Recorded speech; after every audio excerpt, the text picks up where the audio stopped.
We are live at Showtime. How you doing, everybody? Just had myself a cup of coffee. Just had two cookies with chocolate on top of them. Just had a chunk of dark chocolate. I'm getting all caffeined up, so I'm live for this show. How you guys doing? It's your buddy Uncle Bruce here live from Hamburg, Germany. I've been up for hours. It is 2:31 local time here. I believe it is 8:30 in the morning in New York, 6:30 in the morning in Calgary. And Jennifer and I got up today about what was that? About 7 o'clock local time today. So that is not 9 hours. Is that 9 hours ago? I can't even do the math anymore. It's now 2:32 in the afternoon, and so it's been a while. We went to a museum today. The whole reason we're in Hamburg was for one thing. One particular thing brought us here. It was the miniature Wonderland museum here in Hamburg, world famous.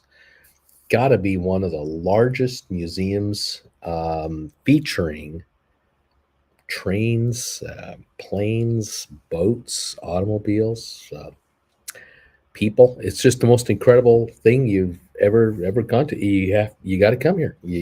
It's a must. You come into Germany, you got to come to Hamburg.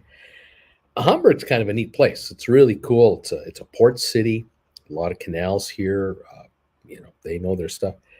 But this museum is really something. There are others to see, gotta tell you, but this one here is pretty special. The thing about this museum is that it covers several floors in this particular area, and what they do is that every 30 minutes, you have a change from daylight to night. And so the models you're looking at, all these miniatures, change from daytime to nighttime and vice versa.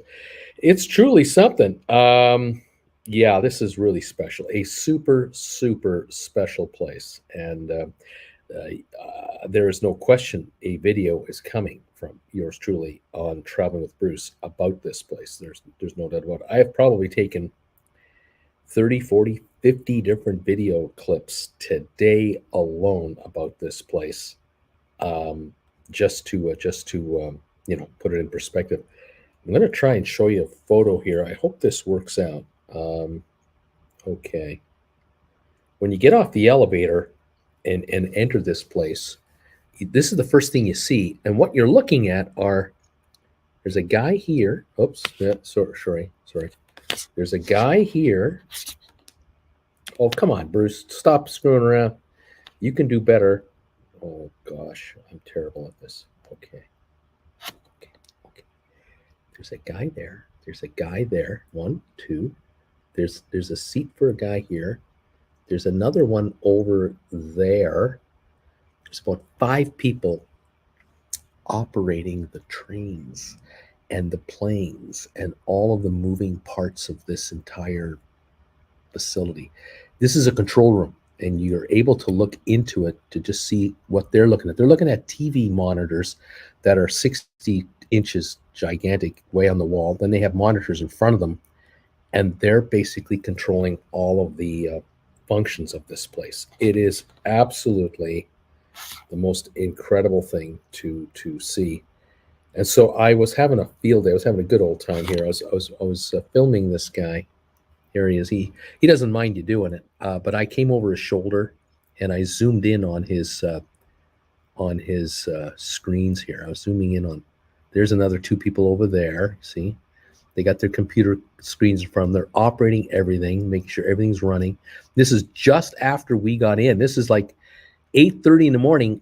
They just opened up. That's a camera on top of one of the trucks that's driving along the highway. Again, this is the actual miniature museum itself. Unbelievable. They are truly amazing people, and there are probably 50 employees that run this place. It is stunning. I don't know if you can see this, but I zoomed in on these people.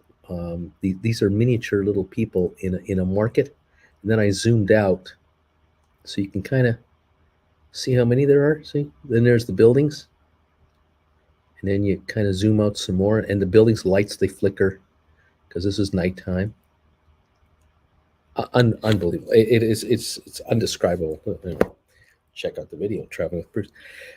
It's going to take me a while to put it together, but I got the footage now. So Jen and I are a little tired.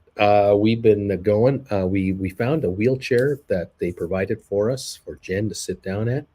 So I got to push Jen around. Thankfully, it's flat and there's an elevator between floors. There are several floors of this museum, and I think we're talking about 15,000 square feet of miniature everything. And they have a miniature Las Vegas, a miniature Hamburg, a miniature Switzerland, a miniature Italy, miniature Venice, miniature Rio de Janeiro. Just endless. And they're still building and expanding this place. It's taken 20 years to get it as big as it is, and they're going. There are model builders right now working to just keep on going, and they've taken more warehouse space across the canal in another building, and they've put a walkway into it, and they've got room to expand there. It's just pretty cool stuff. We had to order our tickets online. We ordered them about 3 weeks ago, and luckily I thought about this rather than showing up today, because you just don't show up and you don't do that. You order your tickets in advance online on a specific day, and in our case it was today.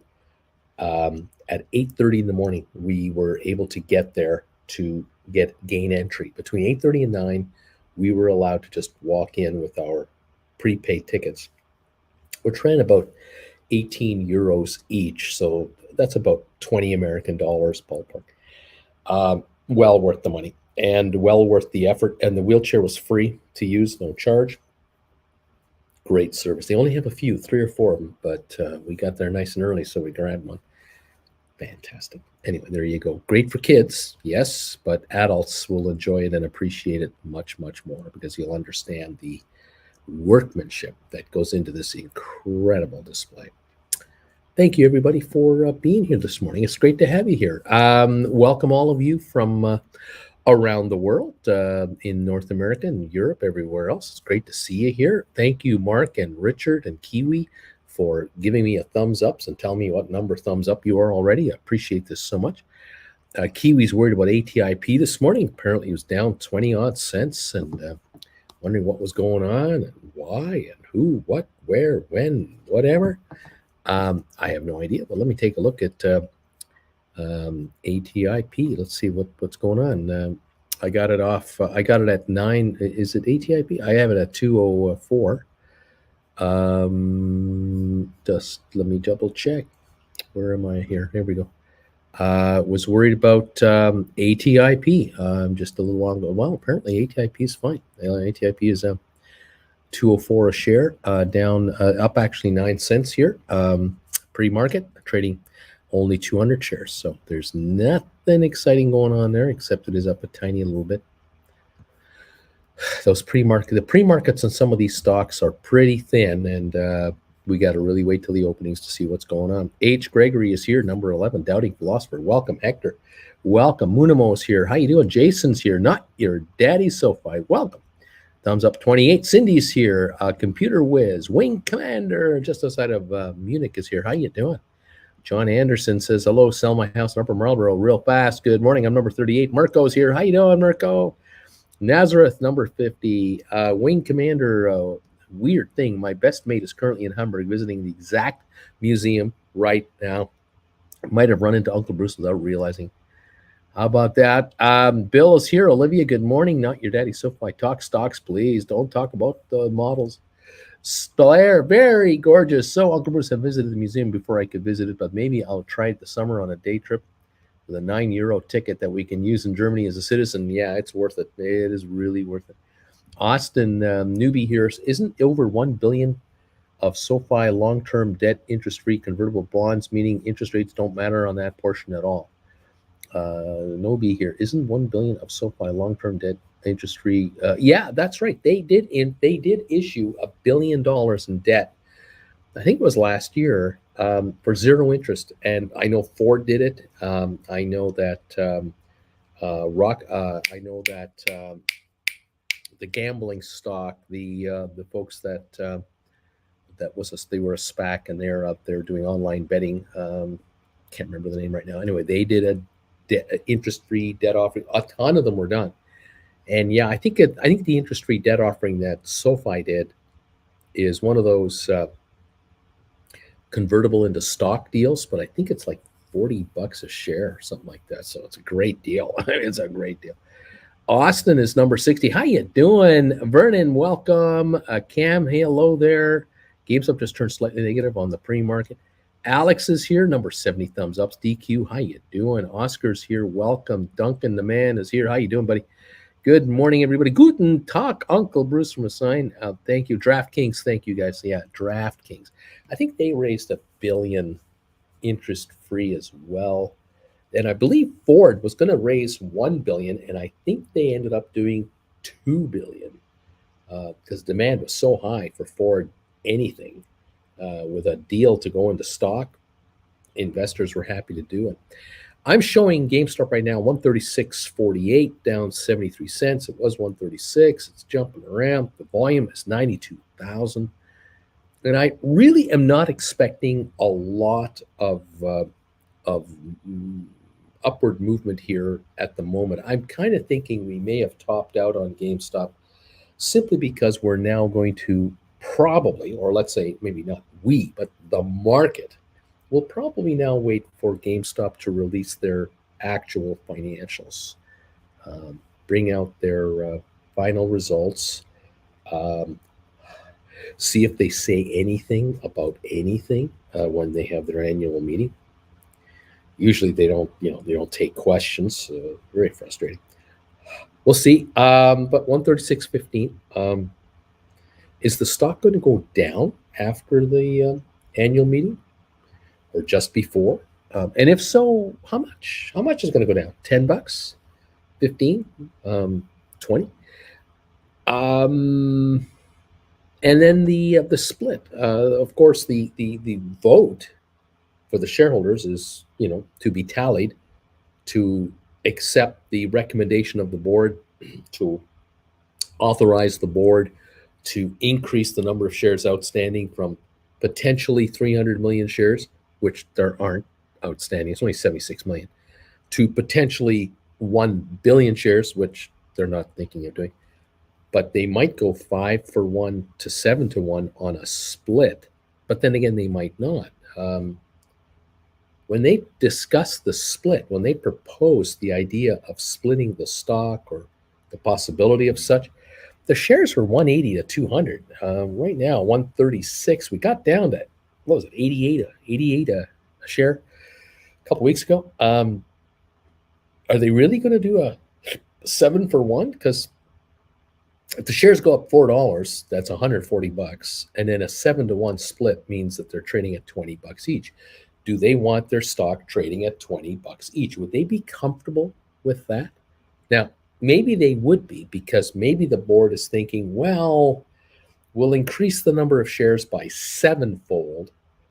The shares will trade around $20, but when they trade, there'll be bids and asks within pennies of each other, of a nice tight market on the bid ask.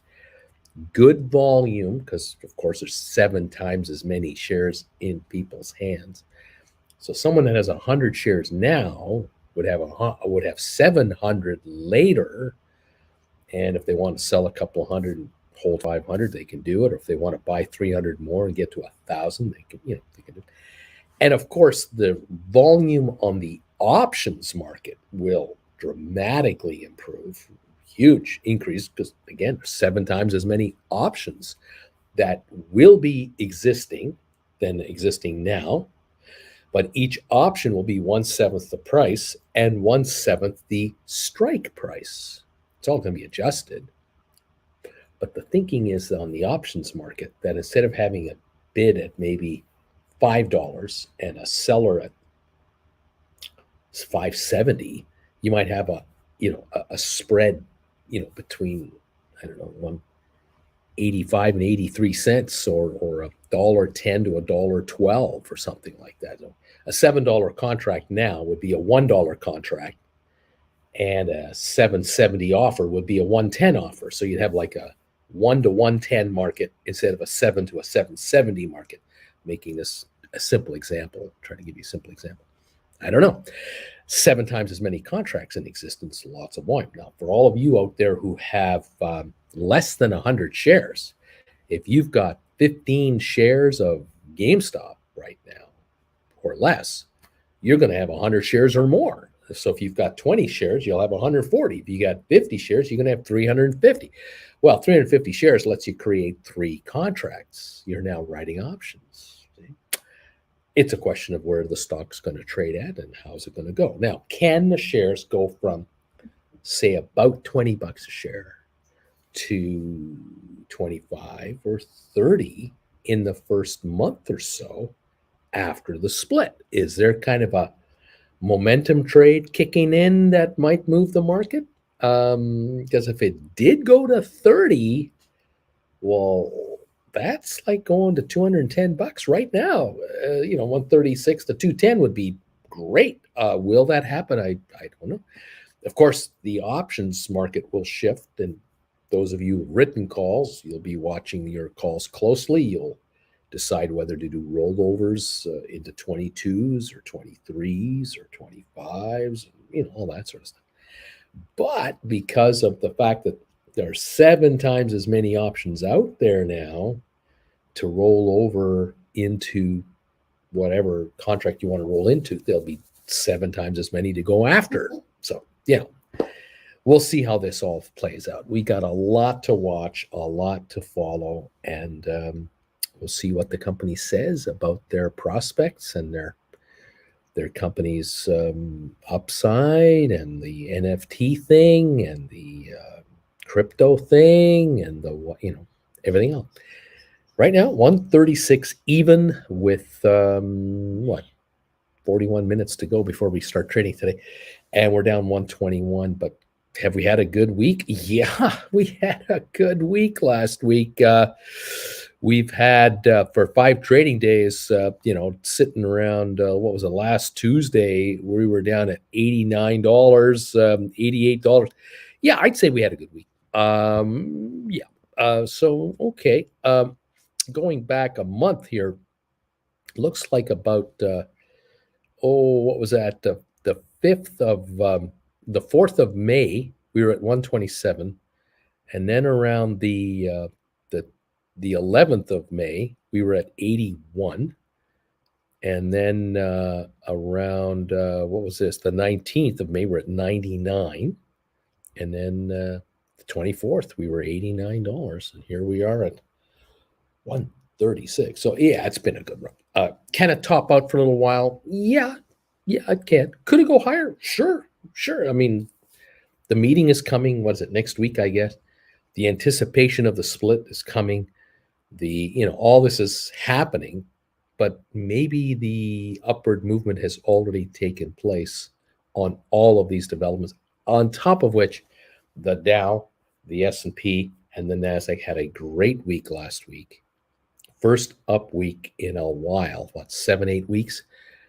Oversold markets finally got a bit of a boost, and so up went everything, including a bunch of SPACs we're following. But we'll see how it goes this week. Now, right now, the Dow is off 239 points in the pre-market. The S&P 500 is down 32 3/4 points. NASDAQ is off 72. Now, in percentage terms, the NASDAQ is off 0.57 of a percentage point. It is the best performer. It's down the least. S&P is down 7.79. The Dow's down 0.74.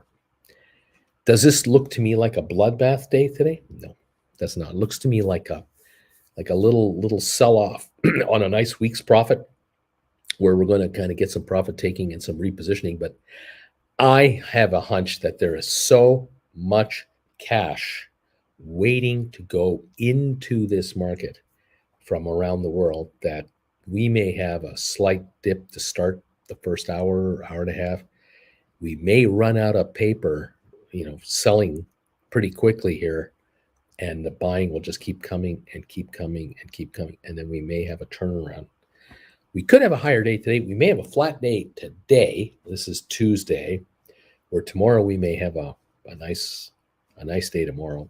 But it depends on the kind of news we're going to get, right? Where are we going to get it? Apparently, Top Gun Maverick has provided a boost to AMC's stock today. Apparently, the movie has had a good opening. It was a $124 million opening. So the vibe is that that is going to allow AMC to, rack in some nice money, lots of popcorn sales and cola and everything else, candy bars. They're up $1.36 this morning to $15.79. So AMC is definitely up today. It was up $2.20 on Friday. I thought that was a bit much, but then again, the shares have come off from 34 for the high 2 months ago, a month and a half ago on that run they had, all the way down to 11 something. Now we're at 15.77. So for GameStop, a little, upward momentum spilling into it indirectly, and so we're up right now 16 cents right now. So GameStop just turned around to be up 16 cents in the morning. 105,000 traded with now 37 minutes to go before we start trading. So could GameStop go higher? Yeah.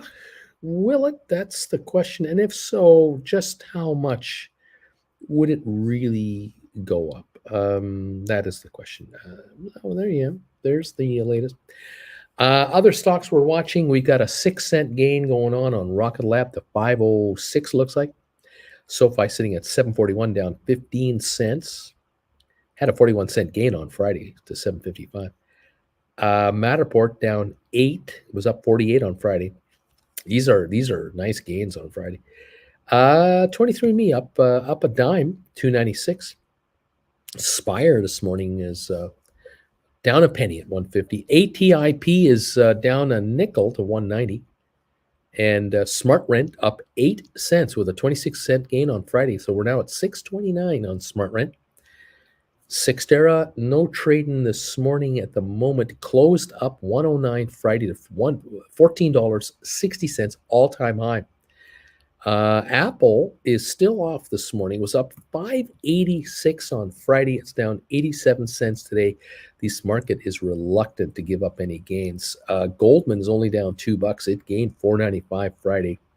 Cisco down 47. It was up 63 Friday. Tesla's up 7.48. It was up $52 on Friday. So from the 600s to the 759 now to 767 on Tesla.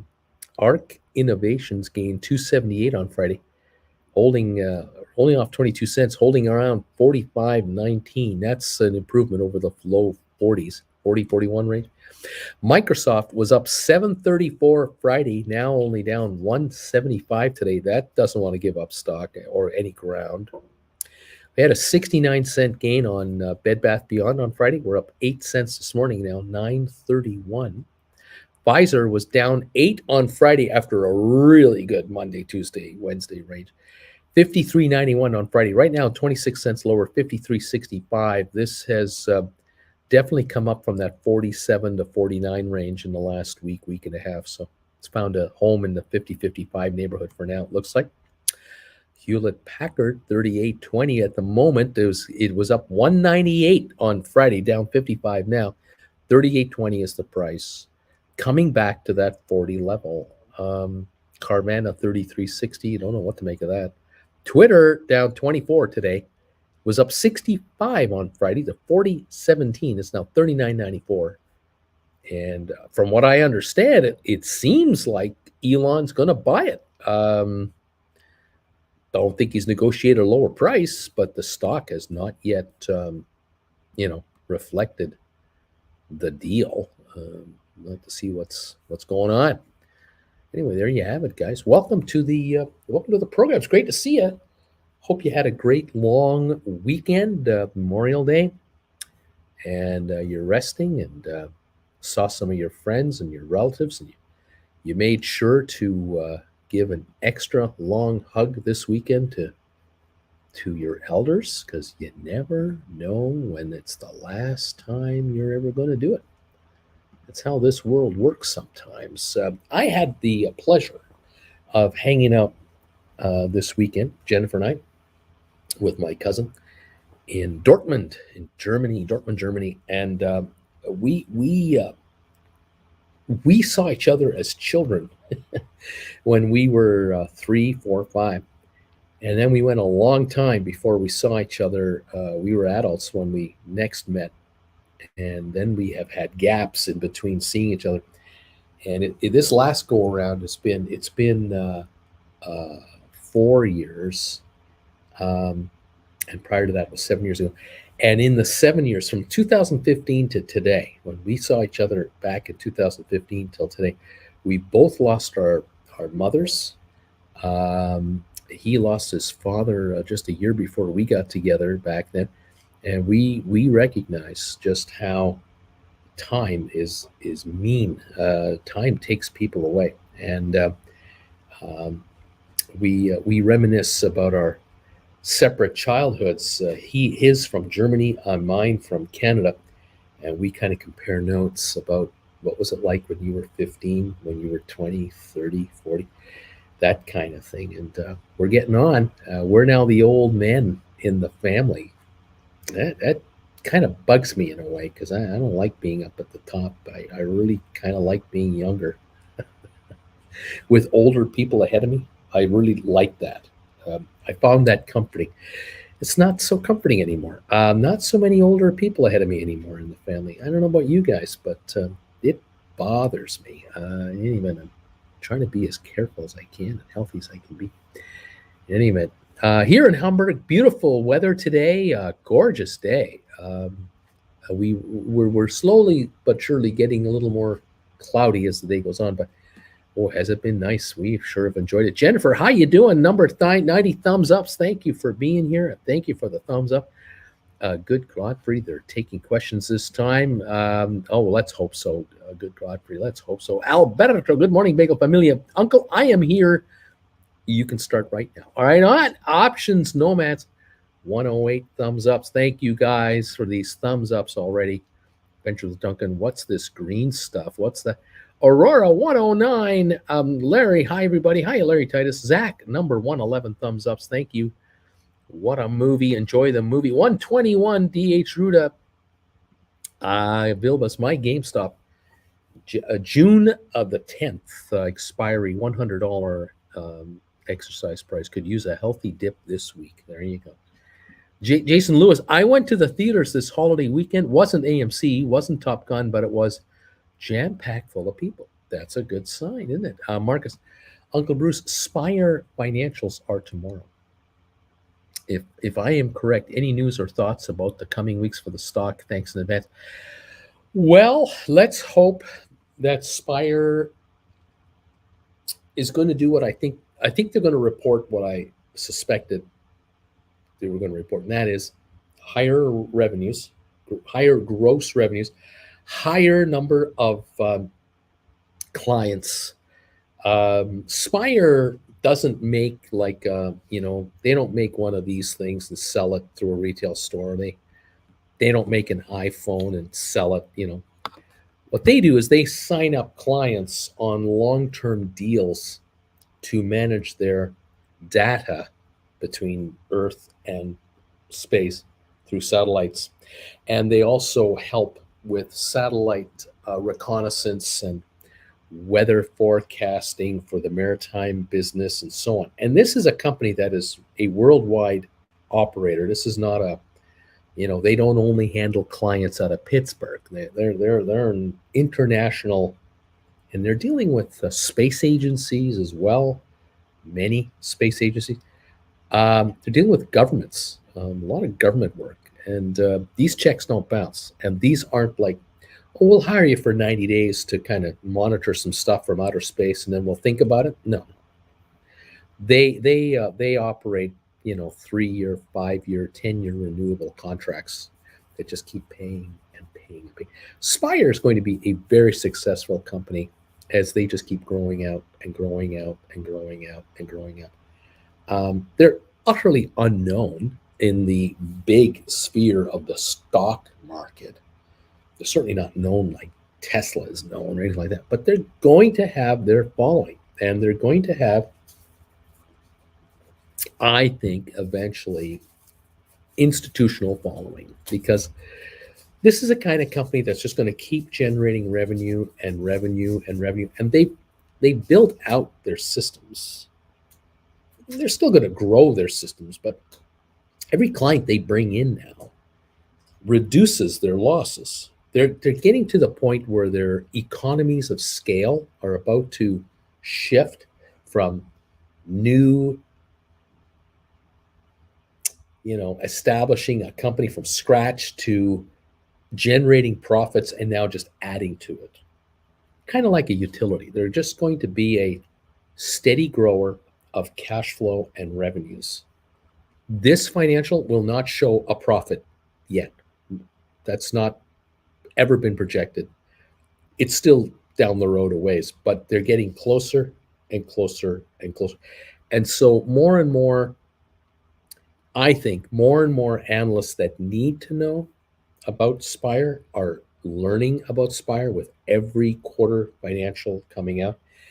And they are beginning to get the message that, oh, this is an up and comer.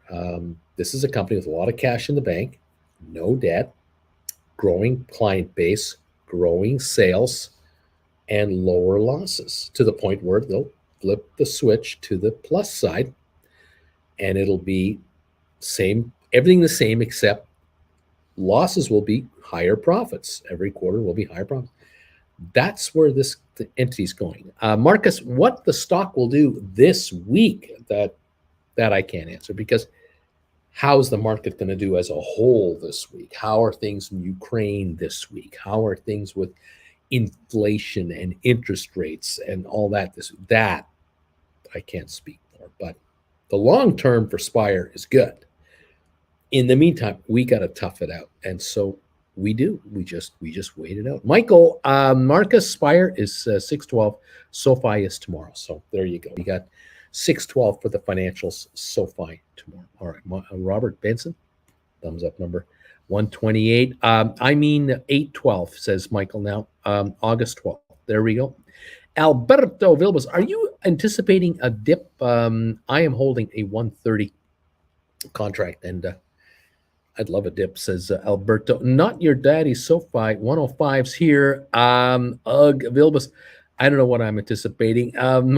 Since I need one, we probably won't get it. Everyone's just laughing with that. Not your daddy, SoFi. We just got to roll with the punches here, Alberto. Let us pray. Joking, I will roll a day prior to expire if needed. Good luck to you all. And that's the name of the game. We just roll forward. Chez, number 134, thumbs up. I'm back after a week on the beach. What did I miss? Are we writing a put or a call or credit spreads? What are we doing? What do we do? Well, we're still writing calls into strength, looking to write calls out of the money for 2, 3, 4 weeks out and taking premiums down to zero. That's what we're doing. What's happening with Rocket Lab? That is the question. Carol, good morning, Uncle Bruce. Pickcomb, good morning. Smoke Dog, I would be writing calls this close to the split. There's that too. Things to think about. 136.99 is the pre-market on Gamestop, with 25 minutes to go before we start trading. That is where we're at. 114,000 volume. The Dow's down 218. S&P is down 27 and NASDAQ down 60. Crude oil up $4.30 at 119.35. I can tell you a couple little things from personal viewing over here in Germany. Europe is an interesting place. We've now been Jennifer and I have been in the UK. That's where we started our trip.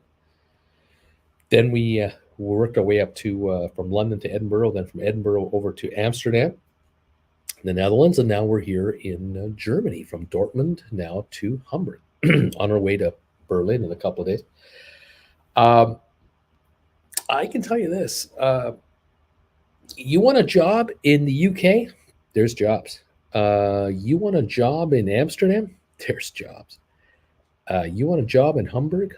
Oh, are there jobs here? And are there construction cranes all over the place? I mean, I haven't seen construction cranes like this in the numbers that I've seen. It is surprising. UK, London, construction cranes everywhere on some pretty big projects. Europe is, they say, the analysts, that Europe is in a recession. But I got to tell you, there is some serious money at work in Europe right now, redoing and upgrading infrastructure and building out new buildings, taking out old buildings. There's a lot of course, historical preservation that's always considered, but I'll tell you, it's go out here. It really is surprising. This morning, as a matter of fact, a little hint, little tiny little thing. We needed a cab to get from this hotel to this museum, which was only 2 miles away, but impossible for Jennifer and I to walk because of Jennifer's hip. We got downstairs to the concierge and mentioned that we needed a cab, and they were more than happy to get us one. And the gentleman says 25 minutes before I can get you a cab. 25. We're downtown. The train station is 2 blocks away. 25 minutes was the first indication. But then he contacted a second cab company and a third, and because he has the speed dial to all the cab companies. And within 5 minutes, we had a taxi. But I'll tell you, even the cabbies are go. Uber. We couldn't get an Uber to the museum, but we did take an Uber back because we couldn't get a cab on the way back. There are none available. None available in downtown Hamburg. Really surprising. Cabbies love the downtown trips because they're quick and easy. Bring in your €8, couple of euro tip, $10 fare, another one. Now, you pay bills. They're all busy. That's a sign also. This is a Tuesday in late May. There's supposed to be a recession going on in Europe, not in this town. It's go, baby, go. And real estate prices in Germany have been rising as well.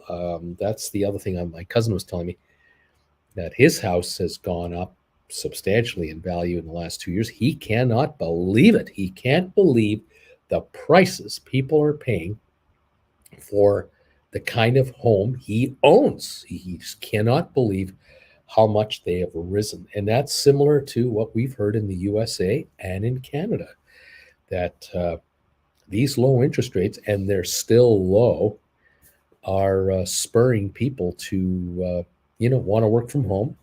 They want some extra space. And if you've got a home with 3 bedrooms or 2 bedrooms upstairs or 3 bedrooms upstairs and a basement that can be converted into a home office, your house is in demand. And if you've got a home with a yard, are you ever in demand, especially if you have a young family, because mom and dad will build the swing set and a little playground in the backyard for the kids. And, oh, yeah, absolutely. You got a pet, you're going to need some space and some room. You want to be in a suburban type scenario with the pets, go for a walk and all that. Yeah, that's happening here. It is happening here. There's a war going on in Europe, and we're in Europe. You wouldn't know it being in Germany, but they talk about it. Oh, believe me, it is front page news. This Ukraine thing is a big deal here, and they are unhappy around here with what the Russians are doing. They are not impressed. Many Germans are more than happy, more than delighted to cut them off economically completely. As a matter of fact, I get the impression that more Europeans are way ahead of their politicians. Their politicians are treading lightly with regards to sanctions, where the average European is kind of saying, just cut them off right now. Gas goes up another 20 cents a liter. Hell with these guys. Cut them off. It's quite interesting how determined they are to shut those guys down. Something to think about. Jason, the first quarter 13F filings indicate there's a large amount of institutional buying as companies such as Morgan Stanley loaded up on shares of SoFi. We also know, Jason, about the insiders of SoFi loading up on stock. They were loading up on the way down, and they're loading up on the way back, because we did get down to the 480s for a day or so.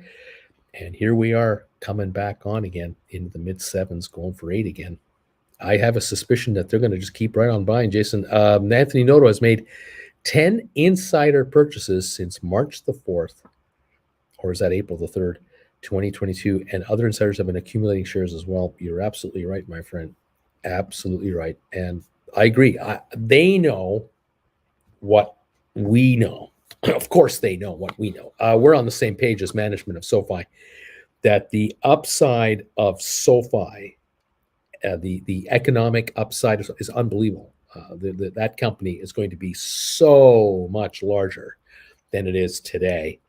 A year from now, 2 years from now, 3 years from now, they are on a trajectory way up. Absolutely right. And his stock is, at 763 that's a memory. That is going to become one of those good old day quotes. 745 pre-market down a dime. This is a joke. 745. Yeah, there's a reason why insiders of SoFi are buying up the stock and filing reports. They must, of course, but they're buying it up with their own dough as much as they can, because they know when this stuff is $47 a share, these guys are up $40 a share for every share they buy. And they're going to beg, borrow, and steal as much cash as they can get anywhere they can get it to buy up this paper, because they know exactly how big this company is going to become. It is growing leaps and bounds daily. What they have an advantage over us is they see how many clients are signing up to become SoFi clients every day. We only get a snapshot, click, once every 90 days. And we see the 400,000 additional customers, or whatever that number is. These guys see it like a running meter inside their computer system. They got that meter running like crazy, just customer after customer signing up and signing up and signing up. And don't forget the student loan thing. There's this student loan thing hanging around. If they're going to forgive $10,000 of student loan debt off the get-go per student, SoFi, how many millions of dollars is SoFi going to get in cash for these students who are going to be, brought down to zero, or brought down from 30 to 10 to 20, or from 80 to 70, whatever the number is. And if there's any kind of additional student loan relief coming in the next few years, which might be being, cobblestoned together right now, this stock here is going to go nuts. It's just going to go nuts. Market's clueless as to what's coming. Alberto likes what Jason is saying here. Spire today will be interesting, I guess. Oh yeah. Cam, you're a good bank when other banks are buying your stock. Yeah, I guess that's true. That's true. It's possible that Morgan Stanley is acting on behalf of a client. It could be that a pension fund is buying the stock, or an ETF through Morgan Stanley's banking division, and Morgan Stanley is doing the filings that we're holding on behalf of clientele. This money. I don't know the actual nuts and bolts of it, but yes, SoFi stock is being scooped up slowly but surely, being put away. The time will come. The stock will be much higher. Now, what happens? Someone asked me the other day, Bruce, I heard that there's a reverse stock split happening on SoFi. What will this mean? And all I know is what I've read so far about SoFi's reasoning about why there would be a reverse split. Because I know, you folks know most likely, that SoFi happens to have, I think, is it 900? Yeah, 915 million shares exist for SoFi, almost a billion shares. Whereas GameStop has 76 million that exist. Here's 915 million that exist, right? A whole lot more paper. The thinking could be that they might do a reverse split. It might be 5-for-1. And they'll go from 915 million outstanding to 205 or 203 million outstanding, or 223, whatever that number is. Divide 915 and by 5. Might be 228 million shares outstanding. Of course, it means that if you own 500 shares now, let's say you own 500 SoFi today, they do a 5-for-1 rollback, you'll have 100 shares the day after. Obviously, the shares are sitting at 746 right now. A 5-for-1 rollback means the stock would be trading at almost 37.50, all things being equal. If the shares are trading at 37.50, you'll be able to write a call option since you have 100 shares. But you'll be writing probably 40s, 39s, 42.50s, 41s. I mean, it all depends on the movement of the stock. Obviously, the volatility of the stock will tell us what calls to write. But instead of writing an $8 call, which an $8 call today, you'd be writing a $40 call tomorrow with a 5-for-1 rollback. Now, today you can write 5 $8 calls. Tomorrow you could write one $40 call.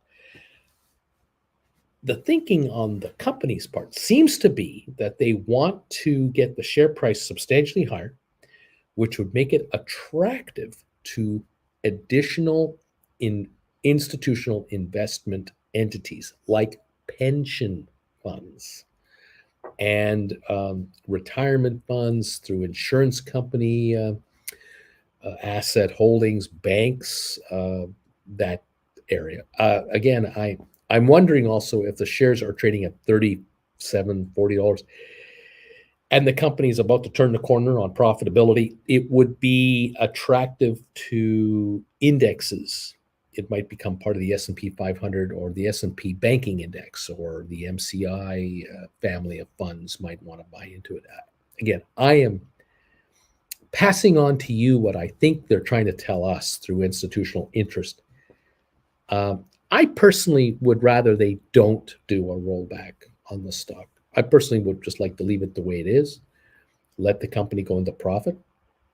Let the shares go into the 12, 15 range, breach the 18 range, go to the 20 range, just go up through profitability. Trade a lot of stock, a lot of liquidity. There's a lot of trading going on. It's like the opposite of GameStop. GameStop has movement, but it has wide spreads, and they're going to split the stock to get more stock out there. Mind you, with only 76 million, and they do a 7-for-1, that's a 500 million shares outstanding. Where here, they're going to take 900 million shares and drop it down to 200 million, or if they do like a 3-to-1 reverse split, they'll go from 900 million to 300 million. What are the numbers going to be? I don't know. But SoFi's board has their thoughts on what they want to do and why. The insiders of SoFi are buying up the paper as quick as they can get paychecks from the company. They're just buying up what they get. It looks like Noto is buying every month more stock. He gets cash from his check. He puts it into stock.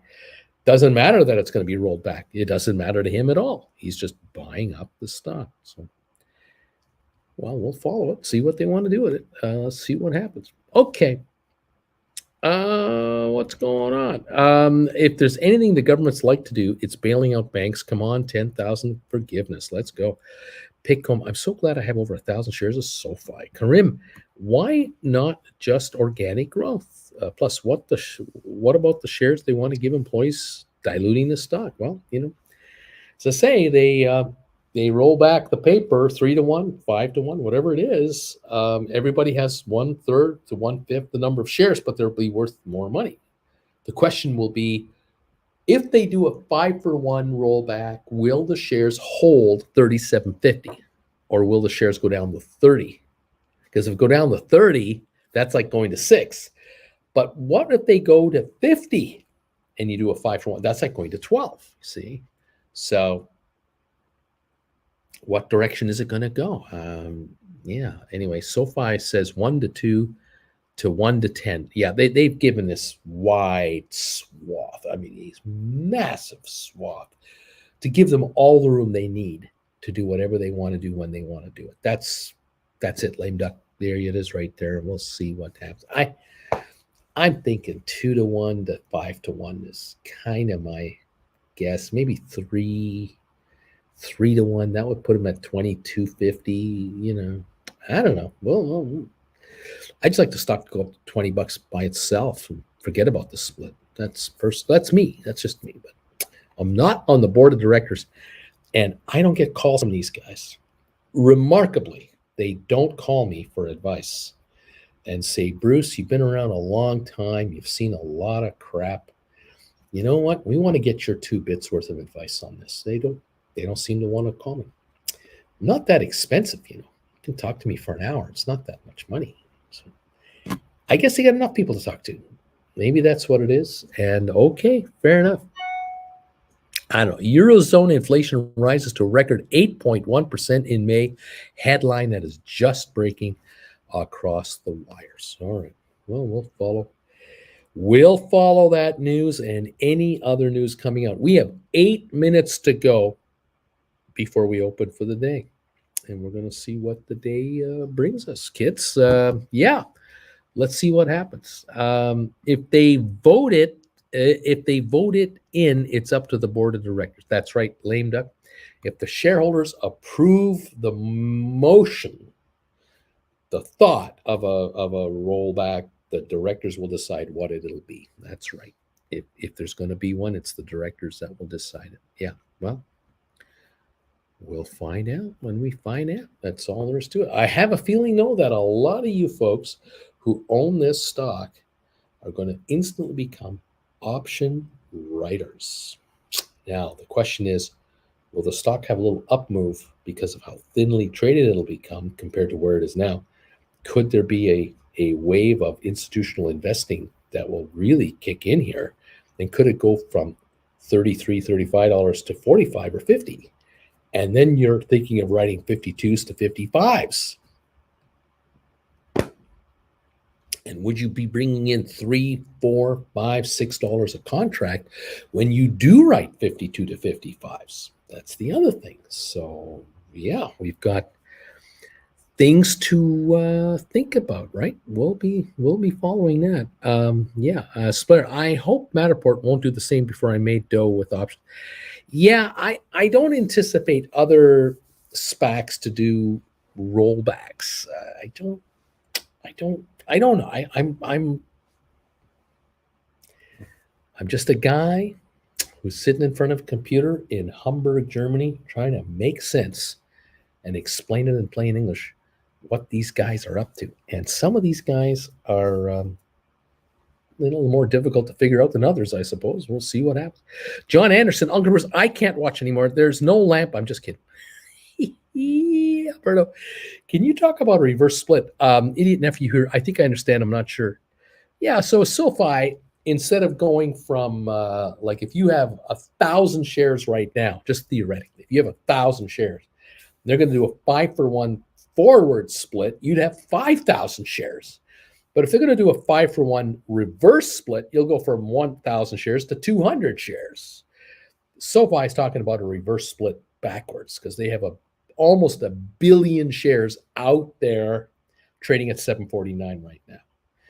And it sounds to me what they want is their stock to trade over $20 a share, maybe over 30 a share right now. So one way to do that is to do a 3-for-1, 4-for-1, 5-for-1 rollback. Or in other words, 5 gets you 5 gets you 1, 5-for-1 reverse split. So if you've got 1,000, you end up with 200. You got 10,000, you end up with 2,000. Whereas with GameStop, they're talking about a 1 for 7. 1 now gets you 7. And that will take GameStop from 76 million shares outstanding in total to about a 500 million shares in total, increasing the number of shares trading and the volume, and will tighten the spreads between bidder and ask because there's more shares to be able to trade. That's probably what's going to happen there.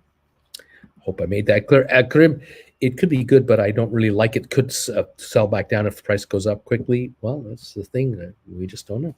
Yeah, you mentioned that is an unusual once, and I think it's because of my bad luck, Spire.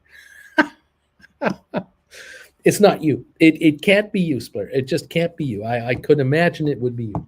We got 4 minutes to go, and we're going to open for trading, guys. 4 minutes left, and we're going to start this party off.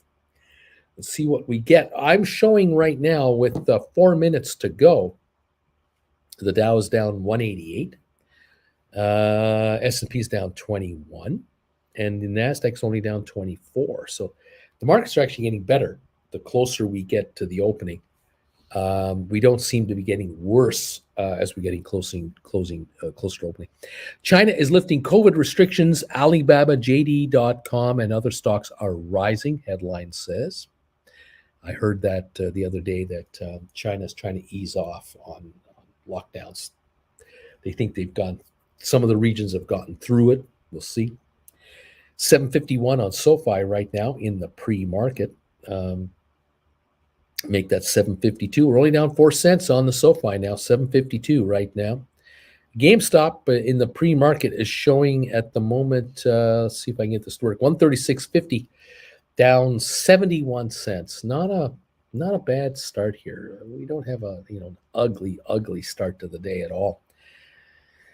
We'll see. AMC is getting a lift because of Maverick Top Gun. Okay. Will that last? I don't know. How far can it take the stock? I don't know. But it has been higher. ME23andMe up 8 cents to 294. We got up to 310 today on the pre-market, but only 82,000 traded on ME. We don't really have a heavy start here. That heavy volume going up. Got 2 minutes to go, by the way. Rocket Lab is sitting at 507, up 7 cents. I don't have any news today on Rocket Lab, but I do know that they are well booked, heavily booked for launches. They've got tons and tons of orders to launch satellites into space, so they've got a huge back order going on. Good stuff. We're down to a minute to go, and I think Larry Titus is about to give us the good news to get some trading started. Can't say that easily. I used to be able to say it a lot easier, but I can't do it anymore. Anyway, what else is going on here?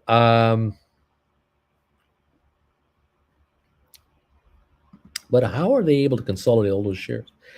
There's no consolidation. You just do the split. It's as simple as that. So if you have 120 shares and they do a 3-for-1 split, you now got 40. Simple as that. Spire, when I have bad luck, it's mostly something very special. Otherwise, it runs very good for me all the time. Right on. LL, I'm 179. Thumbs ups, Bruce. Mallow, I'm 180. Alberto, yuck. So my 10,000 share will only be 2,000 shares. I guess it's all good. Yeah, 2,000 shares at $37. Good. Larry Titus, the bells have been rung, Bruce. We are up and running, baby. We are open for business now. The markets are running and open, and we're going to see if we get somewhere here today. Fantastic, everybody. Welcome to the party, pals. Gracias, Larry, says Alberto. Nick, I'm thumbs up 187. Welcome, Nick, from Blythe, California. Buddy, how you doing? Nice to see you here. I'm showing the Dow right now off about 225 first thing this morning. We'll see in the next 10 minutes how it all kind of works itself out. Over on S&P 500, we're down 19, and Nasdaq's only down 17 points. It's down 1.12 of a percentage point. So the Nasdaq is not having a bad day yet. S&P down 0.47 down 0.56. We don't have a serious loss going on here in this market. Not really. Woohoo, says Olivia. We're open. Nazareth, I've retracted my message. Okay. Tip, I'm a bit scared that the reverse split will cause SoFi to fall more, since it is usually a bad sign. Most people don't do research. Yeah, normally when you have a reverse split, it's because a company has done so badly. They're bankrupt. Their shares are trading at like a nickel. They used to trade at $10 or $5. They're down to a nickel. So you do a reverse split for like 100 to 1. For every 100 you had, you got one now. It's trading at $1, $5. That's not the case here. We've got a company that's growing, getting bigger, adding clients like crazy. But for whatever reason, I can't get my head around it either, that they are talking about, well, we'd like to get our shares trading into the higher dollar levels to make our shares more attractive to institutions. I say, screw those guys. You want the stock? Buy it here. Change your rules about getting into the stock. Why should the shareholders change their positioning to satisfy your needs? Screw you guys. We're growing. We're getting bigger. We're going to make money. Welcome to the party. Step up. But I'm not on the board of directors. I don't know something they know. And that is the likely situation. They know something we don't know. And we may never find out what it is. We may someday know exactly what it is. We may find that the split happens.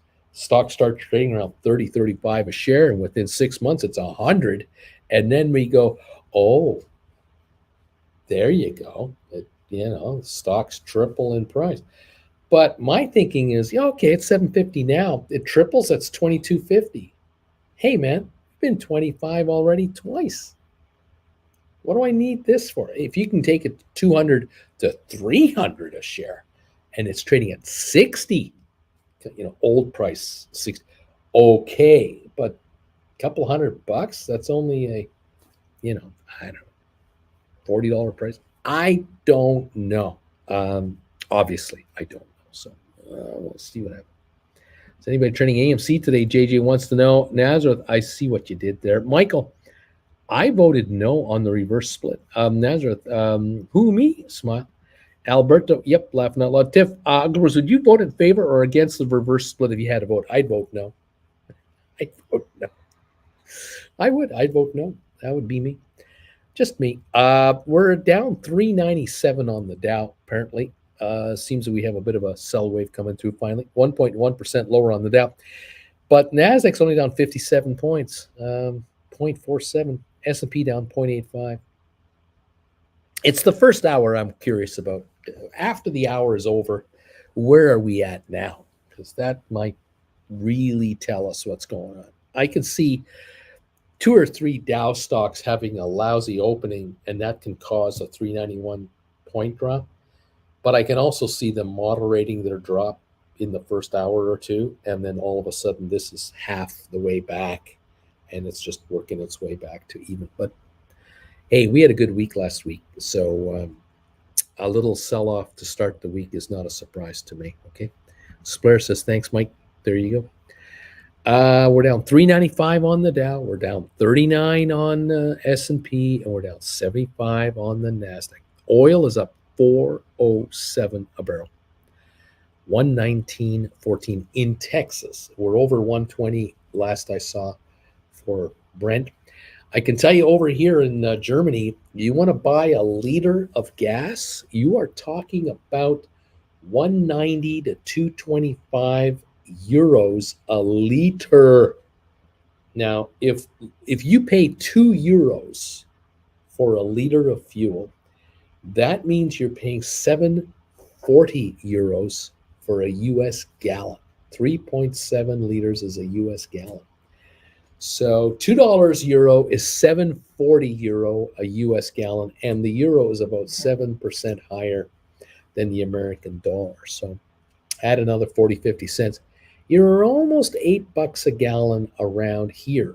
Funny thing is, In the old days, 10 years ago, you'd buy gas around here for $6 a gallon, $7, and in the U.S. it'd be $1.25, $1.30. Now, gas is only like $8 a liter around it. Only $8 a gallon, and in the States it's up to $6, depending on where you go, 4 to 6. So it's interesting. But apparently tomorrow in Germany is removing temporarily a 30 cent a liter federal tax on gasoline. So if you wait until tomorrow to buy fuel, instead of buying today, you buy tomorrow, you will pay 30 cents a liter less for fuel. Now that works out to 3.7 times that, about $1.10 a gallon less starting tomorrow for the country of Germany. Now, will the gasoline stations pass on the entire 30 cents? It'll be interesting because I'm sure every German is going to watch for it. And media will be at every gas station tomorrow with cameras to document whether they're passing it on or not. So we'll see what happens. The Dow right now down 430 points. S&P down 40, NASDAQ down 81, oil up 415 in America.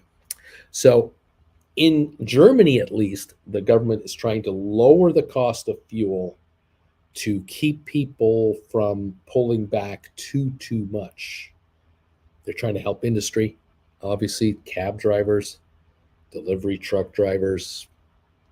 This is a big political hot potato around here. But there are all kinds of taxes on fuel in Europe. There's all kinds of them, and this is one of the many temporarily being reprieved at the moment, with oil now over 120 a barrel in Europe. Brent price. We'll see how that works out. Okay, what do we got now? We got Matterport down 12 cents. We've got SmartRent down 16. SoFi down 9 cents at 7.46. Spire down 2 pennies. GameStop down 4.03 to 133. We got AMC up 63 cents to 15.06. ATIP down 9 cents to 186. Rocket Lab down 12.5 to 487.5 cents. Sextera, no change. 23andMe looks like it's up 6 cents to 2.92. Pfizer down $1.54 to 52.37. Hewlett Packard HPQ 38.50 down a quarter. Twitter is 39.86 down 31 cents. We've got Vanek Vectors down 361 to looks like 242 range. IBM down 136 to 137.91. Robinhood at 10.30 down 8 cents. Home Depot down 5.48, 302.98 there. That's good news for Nick if he's still short this stuff. I've got, like I said, IBM down 129, Microsoft down 197. With the Dow down 400 points, Microsoft is not running the market lower. It's just kind of going along with it. Apple down $1.40. It's not running the market lower either. 148.24 on Apple. Goldman down 163 a share to 324.95.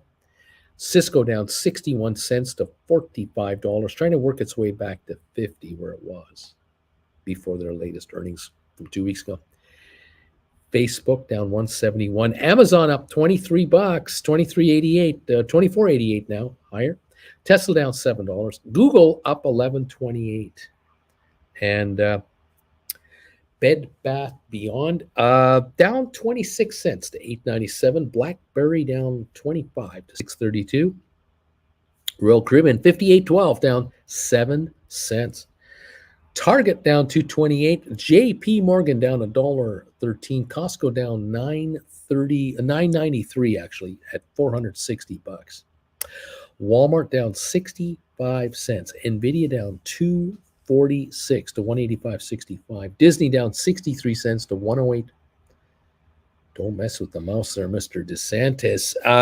Apple, no, not Apple. American, AAL, American Airlines, down 23 cents to 17.90. Netflix down 121 to 193.98. DraftKings down 73 cents to $14. Moderna down 110 on 146, just under 147 a share. There you go. So, it's red, yeah. But is it like completely bloodletting everywhere? No, not really. It's looks like select stocks right now are the ones having the worst of it. Let me take a look over here, see what's going on. Let me try something, see what I can see on the Dow. Who's worse off here? Here we go. The Dow 30 industrial stocks. And the worst performer is United Healthcare, down about $8, 1.5%. We've got Home Depot down $6.59, 2.1%. Johnson & Johnson down $4.88, down 2.6%. Honeywell International down $4.17, that's 2% lower. 3M Company down $3.24 a share, 2.17%. We got Caterpillar down $3. We've got Salesforce down $2.79, McDonald's down $2.69, Amgen down $2.40, Visa down $2.20, American Express down $2. These guys are all off $2. Goldman Sachs, Procter & Gamble, $2+ a share. Winners, there's only one winner. Chevron Corp up $1.87. No kidding. With oil up $4, you'd think. It's only up 1% though. Just amazing how underperforming, how underperforming the stock really is. The stocks that are close to breaking even are Verizon, Walgreens, Walt Disney, Intel, Walmart, Cisco, Dow Inc., JP Morgan. They're like less than $1 away, or about $1 away. So there you go. We got 29 losers on the Dow 30. One winner, Chevron, the only green stock. Everyone else is in the red, with United Healthcare, Home Depot, Johnson & Johnson, $5 or more each lower on the day. But the percentages are 1-2% each. That's what we got so far. Okay, there it is. There you go. Okay, what else is going on?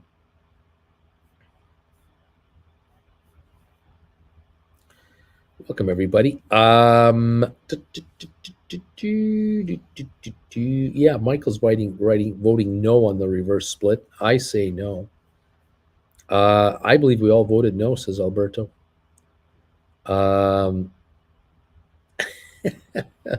Austin says leader is French for give me some cola.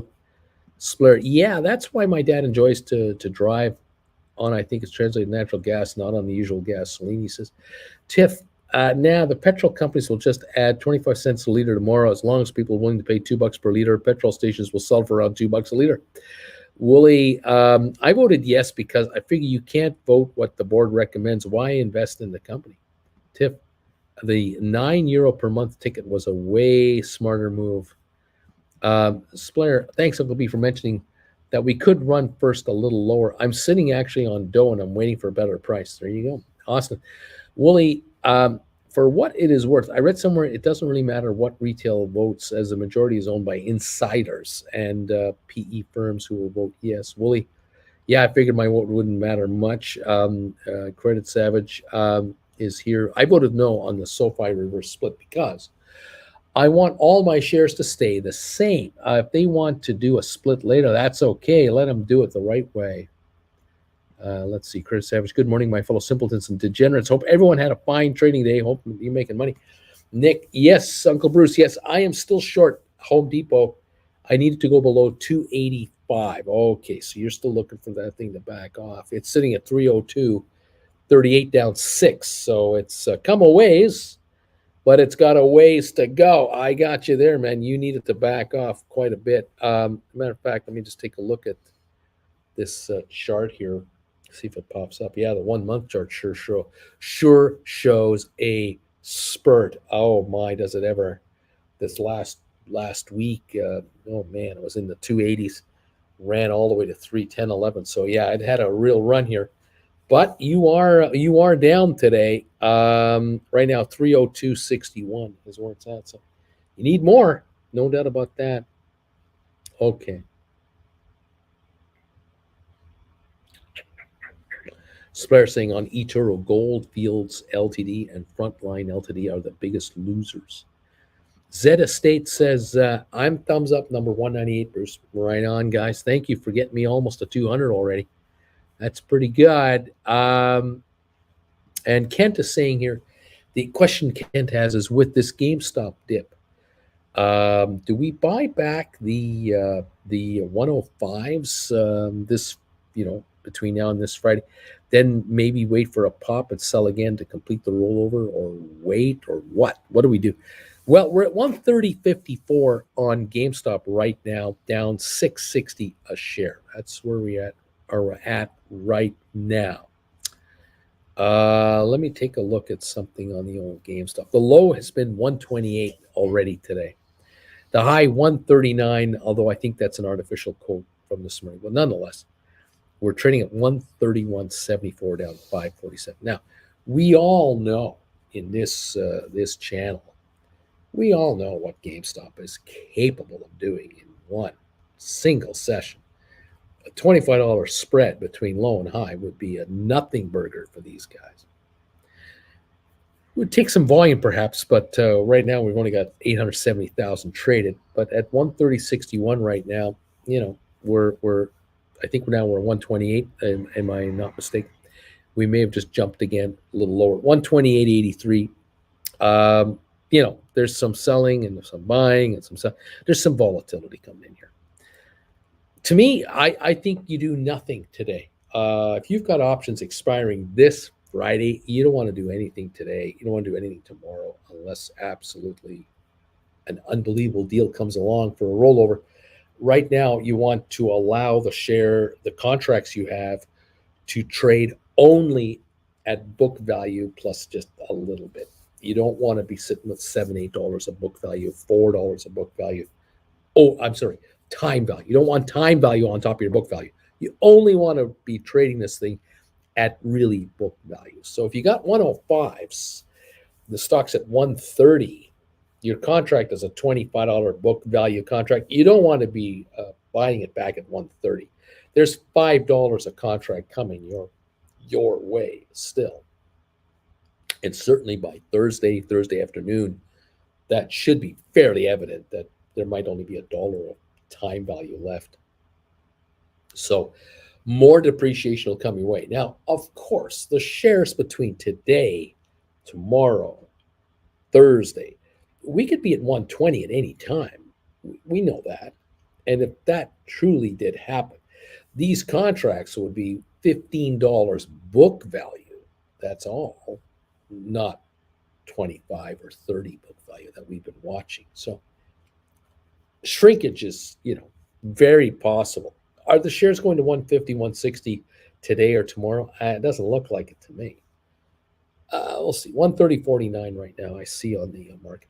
So the buyback and then the rollover game, it can be simultaneous-ish. Now we're showing 130 a share. At least I'm showing 130 a share last week. So let the stock back off because I think it's going to a bit. Gone too far too fast lately. And this will allow you a rollover into maybe a 110, a 115 for a few weeks further ahead, maybe 3, 4, 5 weeks. If you can get 10 or 15 more in strike price, higher strike price, that's what you want. You mean, obviously, if you buy back a call for 15 and you sell a call for 15, that's a break even there. But if you can move up 10 to 15 in strike price, there's the win for you. That is, it's not cash in your pocket today, but it is upside for sure. And even if you write a 120 and you just break even on the contract you just wrote, but you wrote a 120 several, 5, 6, 7 weeks out if you have to, the stock backs off from 125 to 115. That 20 is out of the money. And there is serious shrinkage coming your way. You will be paid cash if the stock is going to do a back off. 127.16, I think, right now. Am I right on that? Down $10. So chill. Just chill. Let the stock back up for you. 126.58. Here we go. Lame duck, the board of directors was issued 235,000 shares on August 13. Don't think this has anything to do with their thinking, but do they have skin in the game? Yeah, they're again. They earn shares for their services. Swear and what was that? The only winners I can see. Austin, can the world agree on a numerical system? Liter, gallons, feet, meters. Come on, not that one. The world has gone metric. America has not. It's as simple as that. It's only America that's out of sync with everybody else. 125 on GameStop now. Here we go. We're down $12. Yeah, there you go. Credit Savage. Chinese stocks are up, but American stocks are down. Yeah, makes no sense in this bizarre insider trading world. The Credit Savage says Alberta. Okay, Michael, blame Reagan for ruining metric system for us. Austin, carry the 2, divide by 6. Eyes go across here. Tip. You don't get it. China can produce and ship products to the rest of the world. Again, that's bad for us, of course. Chris Savage, the world has agreed it's liters, meters, and kilometers everywhere except America. For some reason, Americans not very good at math. Yeah. What else is going on here? Cross my arms and wait. 126.27 last trade.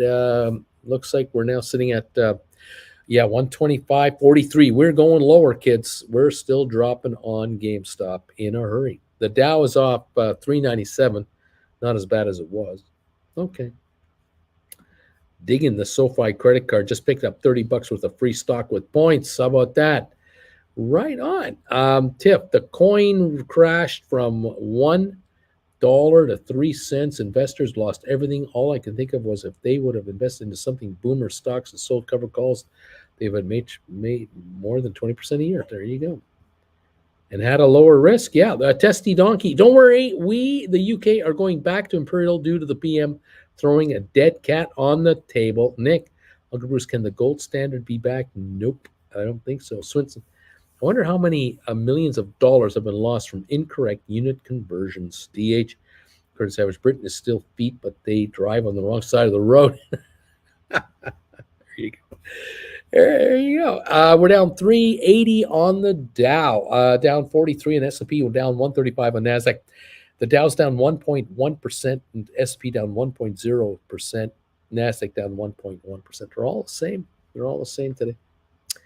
We got GameStop 124.08. Another new low here. We're off $13. So those 100s, those 105s, those 110s, they are coming lower. Indeed, let the time value shrink out on them and then decide what to do next. Yes. There goes the rug on GameStop, says Nazareth. Silica. UK is going back to imperial measurements now that we're out of the euro. Tip. You someone missed the first of the 3 messages, but it's not too important. Tiff.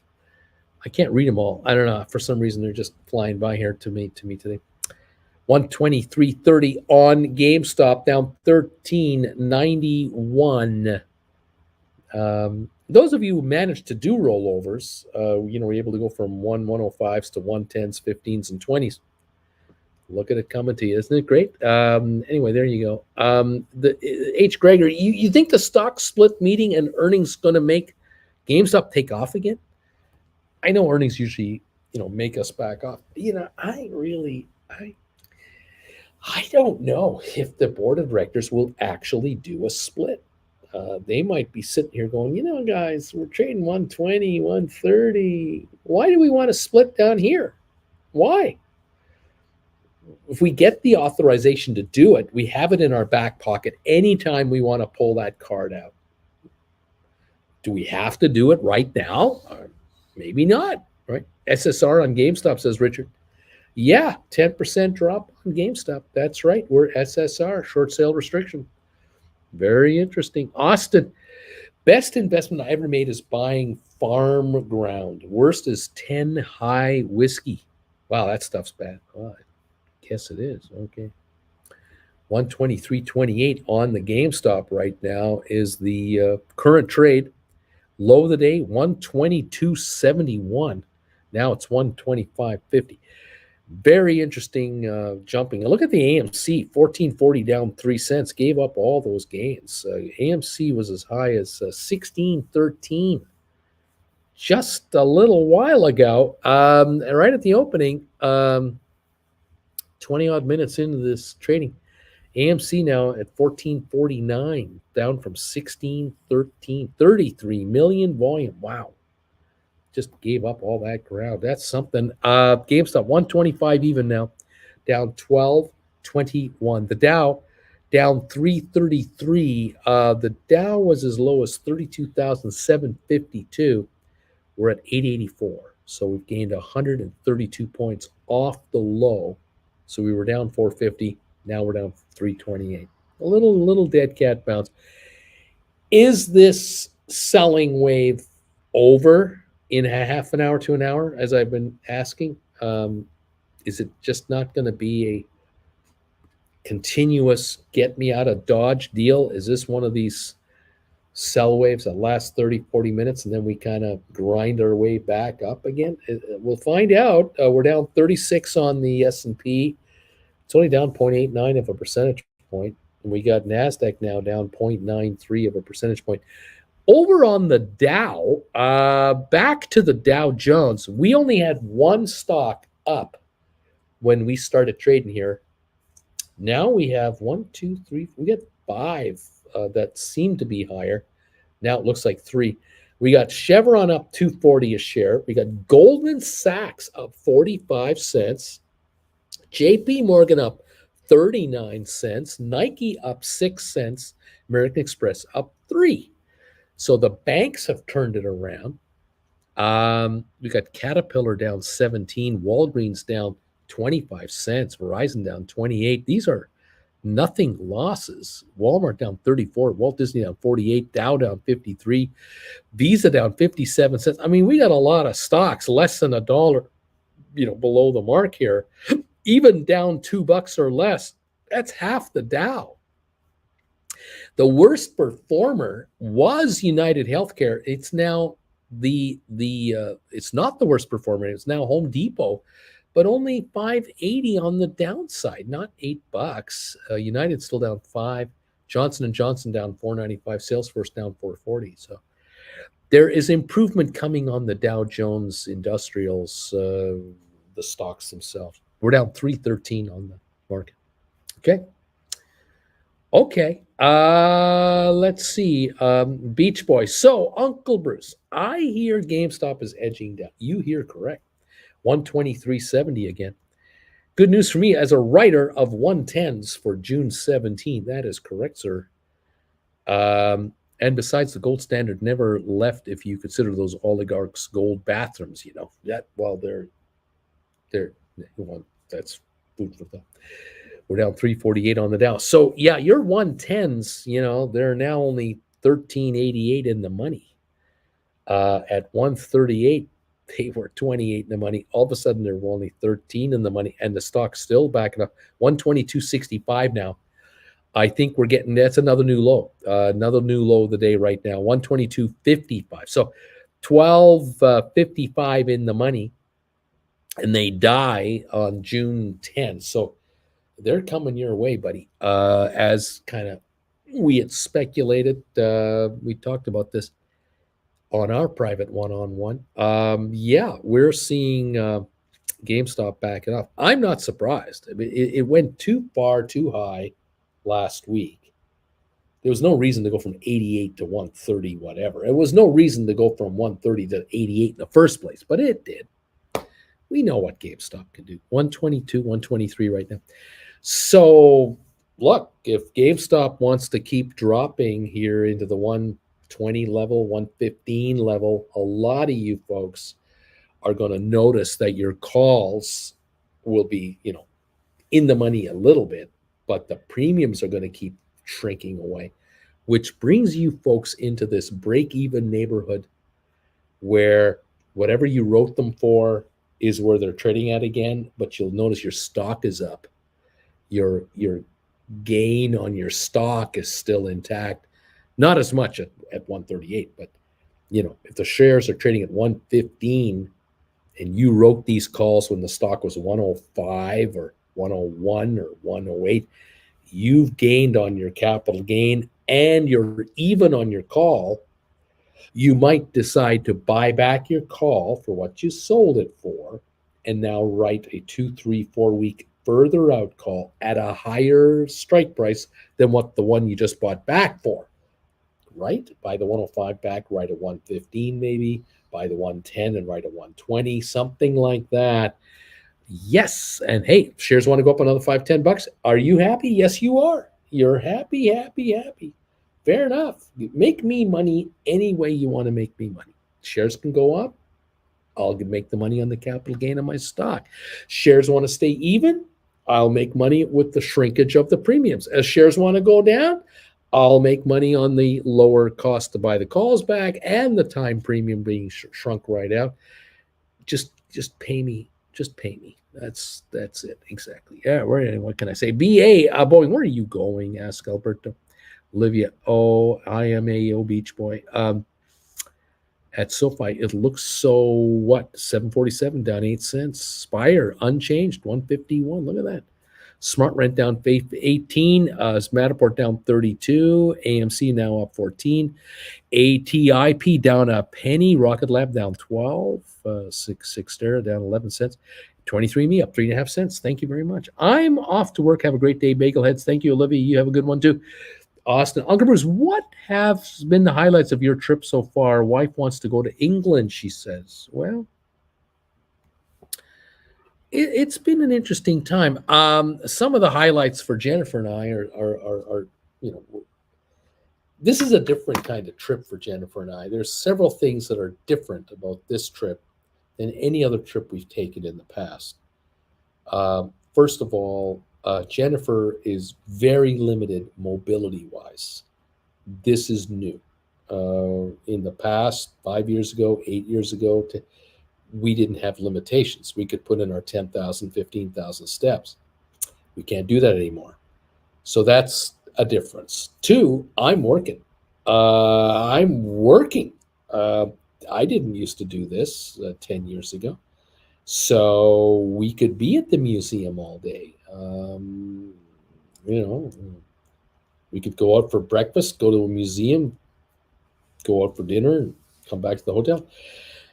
I'm working. And so it's a different kind of trip. So this trip is a little more, we're staying in nicer hotels because we need the space. So I don't have Jennifer sitting here, on the bed right behind me kind of thing. This hotel has a pool and a spa, and we're enjoying that for just being as old as we are. We want to get all the relief we can get, but with Jennifer's mobility issues, a pool and a spa is important. So we're enjoying that. Now, someone would say to me, well, Bruce, you had a spa down in Palm Desert. We enjoyed that. Gosh, yes. I wish every hotel we were at was just like the resort down south. That would be great, but it's not the reality. 121 on GameStop. We're down 1560, by the way. New low. So, we've seen a little bit of London, but not as much as we would have had Jennifer being healthy. We did enjoy the Borough Market in London. That's pretty cool. All those food stalls. We only saw just a handful of them, but that's a whole morning right there. Would be nice to be able to walk through a park and all that, but we just can't do it, and we don't have the hours. Edinburgh was interesting, unique looking city.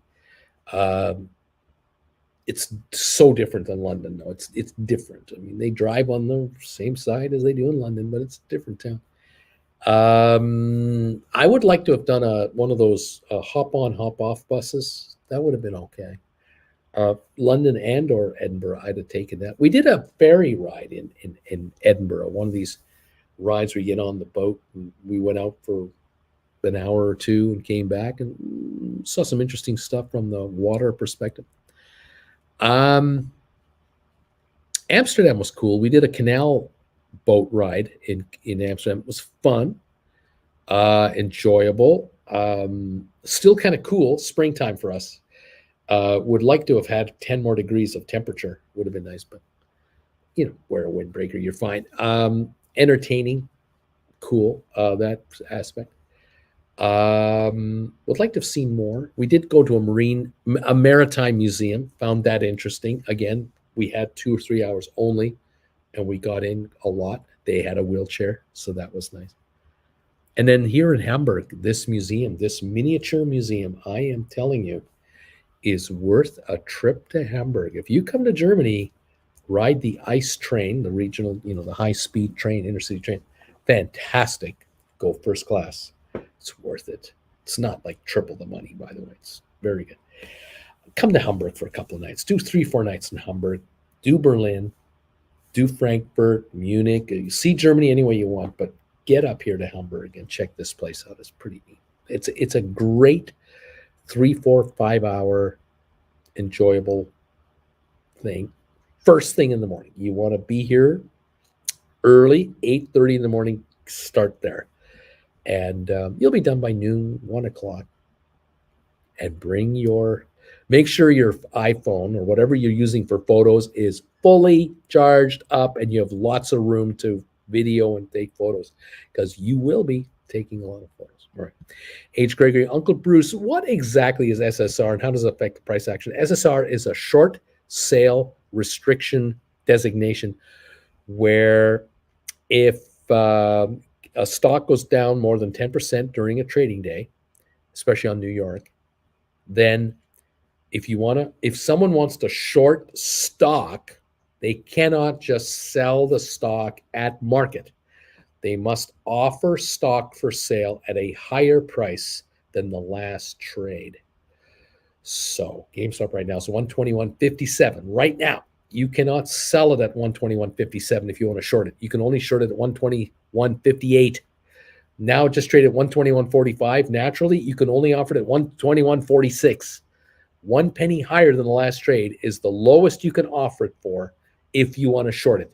You can't short it at 121.25. You can't sell it for 121.24. You can't make it go to 121.23. You can't make it go to 121.22. You can't drive it down. You must offer it and wait for it to be taken from you. That is the difference between an SSR and regular short selling things. And this lasts for 24 hours and the balance of the day. So that means all day today and all day tomorrow, SSR is in effect. If the shares drop more than 10% tomorrow, anytime during the day, the SSR is extended another full 24 hours. That means the end of day Thursday. Alberto sold GameStop at $12, put in a stink bid at $6. This is a test to see how stinky I can go. Doubt it will hit. H. Gregory, hi, is Anygen going to have to get surgery? Yes, she's on the waiting list. 2 years is the story. AMC volume, 35 million for the first 30 million. H. Gregory, wow, 35 million of selling action. It's true. Spire, yeah, the ice is enjoyable. That ICE high-speed train, especially when you sit on the board, in the board bistro, enjoy the coffee. Somebody don't feel how fast you're going. Actually, it's a pretty neat ride. Yeah, nice trains. Psychotropics, hello there. So his name is Naturally. I don't know what that means. Bama Babe, Hamburg is where my nephew is stationed on a military base. We are planning to visit there later in the year. You're going to love it. It's a great place. Downtown Hamburg has a beautiful area here. It's all pedestrian only. No cars allowed. Very enjoyable. Lots of shops and restaurants and from all budgets. It's great. Really, it's really nice. Tessie Donkey. Wow, the 121 calls I sold expiring this Friday have dropped by over $1,000 today. 121.09. That's a new low. 121.09. 120.62. We have been getting hammered here, down $15 on the old GameStop. So those contracts you folks have come down a long, long way. Keep your eye on those. Who's on first? Nick, Uncle Bruce, I do shorting the run-ups as a trading strategy, but I'm a loyal Home Depot product buyer. I'm working on now painting the swimming pool with aquamarine color for the pool to get ready for summer. Right on, buddy. I know you're working on that hotel over there. Home Depot right now, 301.40 down 706. Low of the day, 301 today. That is the low of the day right here. We're right around the low of the day. So it's coming your way, buddy. It's definitely coming your way. And that is good to see for your bank account, of course. 30, we're down 386 on the Dow again. 386 now on the Dow. Matterport down 38 cents. Smart Rent down 33. SoFi down 14. Spire down 15. GameStop 122.34 down 14.87. AMC's off 35 cents. We got ATIP unchanged. Rocket Lab down 16.5. Cyxtera down 18 cents. 23andMe up 2. Pfizer down 154. HPQ, Hewlett Packard up 3. We've got Robinhood down 15 cents. IBM down $1.01. Microsoft down 4.16. Apple down 2.56. Goldman down only 99 cents. Cisco down 68 cents. Facebook down $3. Amazon up 11.60. Tesla down 21. Google up down actually 2.98. So there you are. 377 point drop on the Dow. GameStop 122.85. The low of the day. It looks like 120.62. The low of the day so far. Psychotropic says, no context. I apologize. Abbott and Costello, when you said naturally, it reminded me of who's on first. What's on second? I don't know who's on third. Yeah, somebody else. I'm not big on German sausage. It's the worst. There you go. Here come the jokes. Tiff, Bama Babe, tell your nephew that you want to see the Reeperbahn when you are there. Big tourist attraction in Hamburg. Bama Babe, Tiff got it right up. There you go. Yeah, what a morning. 122.35 on GameStop. So those 110s are 12.40 in the money. The 105s are 17 in the money. They were a lot worse than that, aren't they? Haven't they? The 100s are 22 in the money. They were 38 in the money. So a bit of ground has been given up here. More could happen, certainly. More could happen. We know the stock is capable of these kinds of swings. We know it. The Dow at the moment down 363. Might have seen its worst. Could the Dow have seen its worst of the day and now it's going to kind of grind its way back? I don't know. We'll see. We're down 1.06 percentage points. S&P down 1.19 and NASDAQ down 1.44. Oil down 303 a barrel to oil down 343 a barrel to 118.50. It was down a little over $4, so up a little over 4. It's now up 340 a barrel. Okay.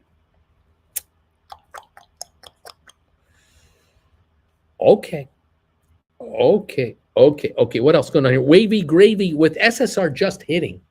Do you think we'll see this price run back up today or tomorrow? This morning seemed like a big old short attack. I don't know. SSRs sometimes have the effect of a better run. Other times they make no difference. I just get the impression that, next week GameStop reveals their numbers and maybe we sell into that a bit and it started already. Or today is just a reaction of, that big run up last week in the entire stock market. And there are some folks taking profits today going, well, I'm going to sell out now and buy back later this week, or I'll buy back after the earnings report. I mean, I don't know, a million reasons why people do what they do. 124.85. We're jumping all over. We're jumping over. Nick, I had to order pool paint from 3 different Home Depots. They definitely have problems with the supply chain issues. There you go. There's a good point, Nick. That's a good point. 302.43 now on Home Depot, down 603 on the day, with a $300.83 low of the day today. So there you are. Yep, this stock too can move $10 a day, no problem. I mean, a $310 stock, yeah, it can jump around a lot. It can probably go $20 a day, any direction for sure. 294 is the Dow Jones drop here. 302, 294. It's a bit better. A lot better? No, but it's a bit better. Okay. See how this all plays out. Folks, there you are.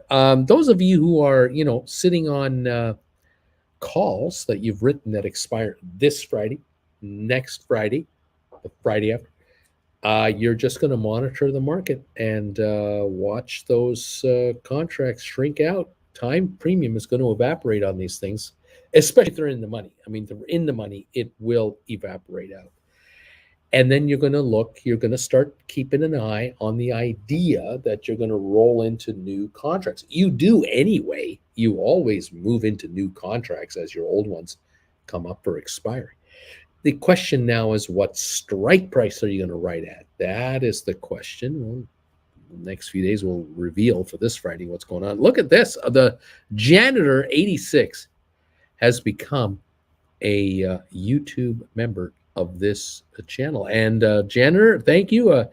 Joining the Chillin' Uncle Bruce Club. Thank you so much for either renewing or coming in for the first time. It's great to have you, and we do appreciate all the folks who decide to become members of this channel. You guys are great. All members are the commentators here, and you could become one too if you want. How do I do that? There it is. Thank you all. You get to use emojis as well, and I thank you. If you become a Gold Bagel member, you become one of these people. That puts you into another level. You will join me then every morning when I'm on the air before the markets open for an update trade alert. Usually I do a Friday. I usually do a Wednesday evening show for Gold Bagel members. However, out of Europe, that has become kind of impossible. And so I'm kind of held back right now from being able to provide a Wednesday evening show, because Wednesday evening American time, Eastern time, is sometime at like 3 a.m. around here, and that's not going to happen. I gotta get some sleep here. So until I'm back, I'll have to hold off on that primetime show. But it will be revitalized. There's no question about that. Thank you, everybody, for being here. Alberto's doing what Alberto does, and many people do. When a new member joins, or somebody becomes a member of the channel or renews, they usually get welcomed back. And Alberto's welcoming the Janitor to the gang. Janitor, I've been lurking for too long. It's time to join. There are a lot of folks like Janitor that watch this channel all the time and have for a long time, but haven't yet joined us. But every once in a while, the temptation is such that they want to be part of the show and be part of the kibitzing that goes on around here. We do have some fun. Thank you, Jay, says John Anderson. Welcome, Nazareth. The Janitor joining on a dip. That is the way. Larry Titus, welcome, Janitor. Neat, neat, neat. Laughing out loud. Tiff, welcome, Jay. Welcome, Mr. J. Lurkers Unite. Psychotropic says, I say yes. Karim, welcome, Janitor. Pickcomb, neat, neat, neat. Fantastic. Great to have you here. We're down 269 on the Dow. A little better. Might be at the best level of the morning now, or close to it. So we'll take any gain we can get here. Come on, baby. Matterport's still down 34. Smart Rent down 17, but it's at 604, holding $6. SoFi 750, only down a nickel. This is a good sign. Spire's up a half a penny at 151.5. Gamestop 125.38. Dropped off at down to 120, and now it's a partial recovery, but we're kind of plateauing here. 125.35, 130.25.38. We'll see. AMC down a nickel. ATIP up 3.5 cents to 198.5. Rocket Lab 4.95, up a nickel. Off a nickel. Pardon me. Off a nickel. 4.95. Sixterra down 14. ME up 1.5 cents. Okay. 229 is the drop on the Dow. Another little slight pickup on the Dow Jones. Okay. There's the story. There's the deal. There's the legacy. HPQ just had a jump, says the janitor. Go HPQ. I say go. 39.39 up 64 cents. It has had a jump. Look at that. It was sitting around 38, 60, 70 here, 38.50 not too long ago.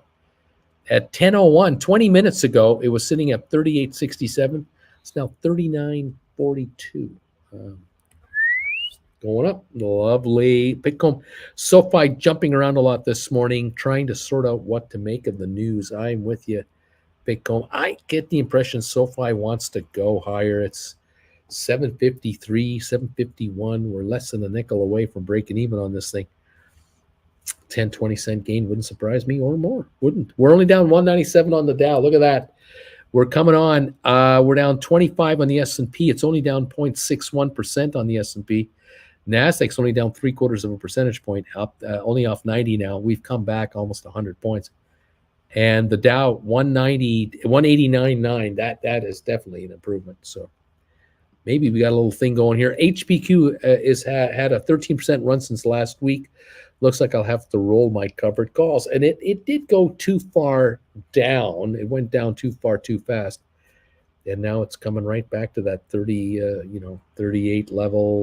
What are we at now? 39.44, up 69 cents. Fantastic. Good to see it. I'm not surprised to see it back here already. There's a reason that Warren Buffett picked up $4+ billion worth of this stock. There's a reason. Yeah, they're making a ton of money, and they're buying up a ton of their stock. They're just buying it up. Where's Home Depot now? Home Depot. What is it doing for our friend here? Where is it? There it is, down 503 at $303, and make that 302.54 down 592. Right on for Nick. Okay, TIFF. I got it at 35.65. Nice going. That's a good buy. Some of you may have bought. I'm not sure how many of you, but I did recommend that you could buy $25 in the money covered calls on HPQ, and some of you may have done that to write poor man covered calls against them. So I hope you have. Buffett bought something new. No, he bought the Hewlett Packard about a month and a half ago. Paid about 38 for it, $4 billion. And then after that came out, after that was reported, because he had to file insider reports, stock went to 41 for a while, went back to 37, 39, got into the low 30s 2 weeks ago. Now it's back to 39 again. So, yeah, it's not going down very much. I think it's going higher. So nice. Okay, the Dow just took a dump. Looks like the Dow just took a negative 228. Oh wait, well, maybe might be my computer system here showing negative 228. Thought it was showing down 300 a moment ago, but maybe not. Spire, thanks for the update. You got it. Down 228 on the Dow, down 231 at the moment. S&P down 30, Nasdaq down 106. Okay. Oil 319 on the upside, just about $1 lower than the high, I think. Little moderation on oil, nothing much. Just, a little bit, not much. All right, we're up a half a penny on Spire, 151.5. SoFi, 749, down 6 cents. GameStop at 126.38. Down 10.84, runs 126 level now. ME is holding on. Yeah. There you have it. There's the opening. We're going to see if this Dow can moderate as the morning goes on. We may have had that 450 point flushing out first half hour. It's all over. Now we're grinding our way back. We'll lose 50 points, 60, gain 100, lose 40, 50, 60, gain 80. We might get this all day now. And we may take a run at breaking even at the end of the day or having a slight loss. That could be the pattern. We're down only 0.78 and 0.87 of a percentage point on S&P and NASDAQ. So they are not getting crushed at all. This market is off, but not by a lot. And that's kind of confirming what I suspect is happening here. There's a ton of dough, a lot of cash that would like to go into this market. It really would. It would like to go in this market. It wants to buy up stock. It wants to go long. It likes these prices.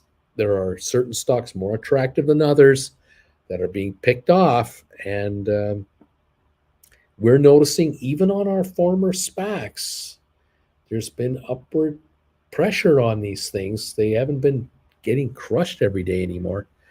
And maybe we're on our way, getting better. We'll see. Karim, SoFi resistance around 755. It's approaching it. See what happens here. 748 wouldn't take much. What do you think about OTLY? I don't even know who that is. Who is OTLY? I have no idea. So I don't think about it. I don't think anything about it because I don't even know what it is. Can't follow it all. Nick, I predict, looking at the weekly chart of Home Depot after the dividend day of June the 1st, there will be no catalyst to hold the stock, which will make it go back down to 280. Let's see what happens. Interesting. We'll watch for that. Wing Commander, I am stuck in meetings. Am I missing all the fun? What is happening? Oh my gosh. Well, we were down over 400 to start the morning, but now we're only down 265. We were only down 180 a few minutes ago. So the Dow is improving. Let me take a look actually on the Dow 30 now. As far as stocks on the Dow that are up, we only had one that was up first thing this morning. That was Chevron. It was the only green Dow stock. Now we have Nike, Chevron, Nike, Goldman, Visa, American Express, JP Morgan, and Walmart. They're all green. That's 7 green stocks. And then the stocks that are down about $1 or less would be Procter & Gamble, Coca-Cola, Dow Inc., IBM, Cisco, McDonald's, Intel, Verizon, Walgreens, Travelers, Walt Disney, and Caterpillar. So 12 more of the Dows are down about $1 or less. So they can turn it around at any time. The worst performers are the guys this morning, United Health Group, Home Depot, Amgen, Johnson & Johnson. Those are down $4 or more. But after that, we get into the 3s and the 2s and the 1s pretty quick. So the Dow might have more recovery coming here because a whole bunch of stocks they gained 30, 40 cents each. We got another 7 or 8 positive stocks. We'll be at 12 positive, 18 negative pretty quick here. Wouldn't have a 266 down day. Maybe not. Okay. Oatly, you can find it in IKEA. It is a replacement for milk, says Spire. And since last year is a stock, Psychotropics worth a buy. Vilbus, I'm a fan of Oatly as a company product, but I don't know how much more growth they have in them. Alternative milk is a crowded market. Vilbus, you can get Oatly in many places now. We use almost exclusively the best oat milk we've found so far. Vilbus says that's great in coffee. I made a little profit with it in the early beginning, but then I was happy after a while that I was out. Was it already at the low of the year and gaining back upside movement? The question from Slur wanting to know. The Dow down 276, GameStop 123.40. Just a little pullback again. We got to 126. Now we're back to 123.30, the low of 120.60. GameStop is off more than 10% even now. Has been off more than that. It's in an SSR, short sale restriction, all day today, all day tomorrow. So GameStop under pressure, and that brings those calls closer to you folks. Keep an eye. Yeah, indeed. All right. Interesting stuff. All right. I'm going to pack this one up. I'm going to say thank you, everybody, for joining me today. It's been a couple of hours. I'm going to stop for now. Jen and I are going to get a little rest. and I'll be back with you for the final hour today at 3 Eastern Time. Now, I believe, according to my mathematics, that's 9 o'clock my time. So we'll be on for the final hour of the day today with you folks. We'll have had dinner and maybe got a nap, or who knows. We'll watch the final hour together. In the meantime, you keep an eye on this market and watch your Gamestop shares. 125 now. They're going to jump around here between 120 and 130, I am sure. But there may be more downward bias and upward bias. I don't know for sure. Volume on the GameStop, by the way, before I say goodbye, 2.2 million. So, there's some active volume. But we did touch 120 today, and 115 is not out of the question. Maybe not today, but tomorrow that might happen. But 130 might also happen. So we'll see some swings, but the time premium will shrink out here as the week goes on. And rollovers might be looked at Thursday, Friday. We'll be looking into that. John says, thanks, everybody. Spire, have a good break, y'all. Good luck to everybody. Tiff, yes, it is 9 p.m. CET. Yeah, I will be back on the air for the final hour today, 3 o'clock Eastern in New York for you Easterners out of New York, and noon for those of you on the west coast of the USA, Canada, LA time. And we'll see what's going on here. Thank you all for spending a couple hours with us today from Hamburg, Deutschland. Gotta love it, man. It's awesome. SoFi rock on, says Spire. It's up a penny, baby. 756. Spire's up a penny. Another turn.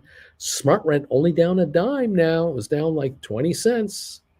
Come on, stocks. AMC up 20. ATIP up a penny. Rocket Lab only down 3. Cyxtera down 9. ME up 2.5. Giddy up. Kareem, Uncle Bruce, this leaving early business is becoming a habit. I'll have a lot of joking. Enjoy, buddy. Larry, have a good afternoon, evening, everyone. Blair, Kareem, laughing. Tiff, go and enjoy Deutsch Uncle Bruce. Have a good time. Oak Streeter, hey, Uncle B, I'm Hamburg based. Let me know if you fancy a coffee, a drink during your stay. I got to tell you, Oak Streeter, Jen and I are out of here tomorrow morning. We're out of here. So we're only here a couple of days. And tomorrow morning, we're on our way to Berlin. So our time in Hamburg is extremely short, but even we've enjoyed it. We've enjoyed the visit so far, and that museum was worth it, really worth it. All right, guys, thank you for popping in with us. Thank you for the 2 hours or so, and the thumbs ups and everything. As always, you guys are great. I will see you this afternoon, 3 o'clock Eastern time for the final hour of today's trades. Let's keep an eye on that market later today. LL, have fun, Uncle Bruce. Good afternoon, everybody.